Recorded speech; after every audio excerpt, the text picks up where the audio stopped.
Dante, ano yung detalye nitong gagawing paghahain ng reklamo ng DOJ kaugnay sa issue ng flood control projects?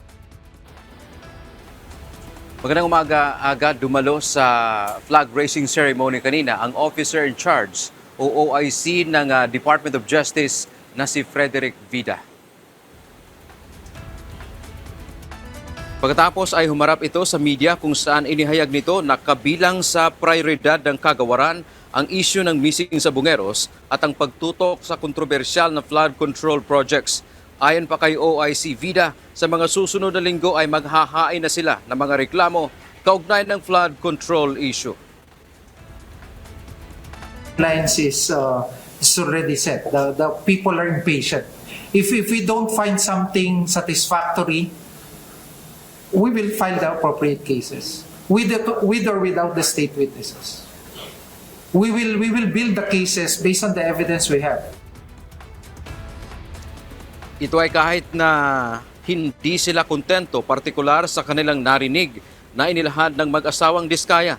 Hindi naman anya nakadepende ang DOJ sa testimonya ng mga Diskaya sapagkat nangangalap sila ng ibang ebidensya sa pamamagitan ng Philippine National Police at National Bureau of Investigation o NBI. Hindi po kailangan na hintayin hanggang sila po ay handang magbigay ng kanilang salaysay o yung sinasabi ng kanilang abogado na they will tell all.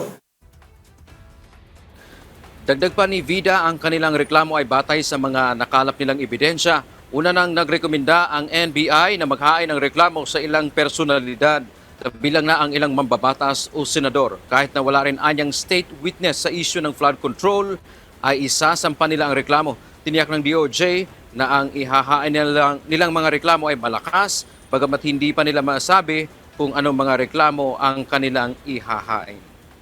Aga ang panawagan nga kanina ng officer in charge ng DOJ sa lahat ng mga kawani at mga opisyal ng kagawaran ay makipagtulungan sa kanya. At gayon din sa publiko ay magbigay pa kanya ng kaunting tiwala sa kagawaran sapagkat ginagampanan naman nila ang kanilang tungkulin.